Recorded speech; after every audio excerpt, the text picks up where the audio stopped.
আজ মাহে রমজান ইবাদতের মাস। এই মাসে আমরা সবাই একটু ধার্মিক হই, নামাজ কালাম পড়ি, আল্লাহকে স্মরণ করি। আমাদের এটা পবিত্র মাস। মা গো মা, এই মাসে আমাদের কিছু যে টিকটকার আছে হাফ প্যান্ট আর হাফ জামা পইরা যেই নাচানাচি করে গো, এদের নাচ দেখলে বাকিগুলোর রোজা কিন্তু হালকা হয়ে যায়। এই তোকে কি মা বাপে কি এগুলো শিখাই নাই যে এই রমজান মাসে একটু তোদেরকে আদব কায়দা দিয়ে ভিডিও বানাইতে হবে? বানাইতে যদি হয়, আর যদি তোরা আদব কায়দা না শিখস, এই সাই আমার জুতা কোনটা লইছি, তোর স্যান্ডেল জুতা পরে আসছি উপরে, এই জুতা দেখছো তোমরা? তোমাদেরকে জুতা দিয়ে ফিটটা তোমাদেরকে আমরা আদব কায়দা শিখামু। রমজান মাসে হাফ প্যান্ট পরিয়া অর্ধেক ফ্যান জামা পরিয়া ভিডিও বানাবে আর আমরা বসে বসে এনে দেখবো?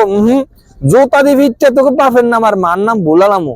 নিশ্চয়ই তোরা কিন্তু যেগুলো মুসলমান, আমার ওগুলো মুসলমান না, অর্ধেক মুসলমান ছাড়া তো হাফ প্যান্ট জামা পরে কিন্তু ভিডিও দিত না।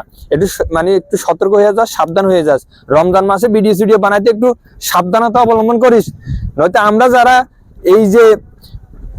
আমরা যারা আছি বিভিন্ন ভিডিও বানাই, একটু ভালো সালো ভিডিও বানাই, একটু বিনোদনমূলক ভিডিও বানাই, তো করে ফিটটা আমাদের লাইনে নিয়ে আসুন, আমরা পারব, কিন্তু সমস্যা নাই। তো আমার যারা ফলোয়ার যারা আছেন, আমাকে কি মনে হয় জুতা কিন্তু স্যান্ডেল জুতা নিছি বাবুরে, শুটু দিয়ে দামি জুতা দিয়ে এগুলোর ফিটে লাভ নাই। এগুলো আমাদের জুতার চেয়ে দাম কম।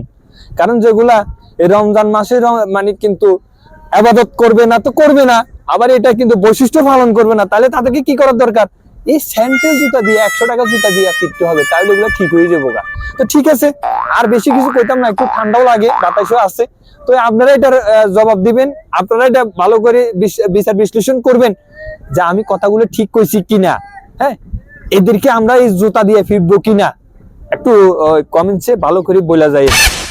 আর এদেরকে একটু এদের উদ্দেশ্যে একটু হেদায়েত দিয়ে না আপনারা, এই যারা হাফ প্যান্ট আর হাফ জামা পরিয়া এখন পরেও কাঁপানোর জন্য উপরিয়া পরিয়া বইয়া রয়েছে।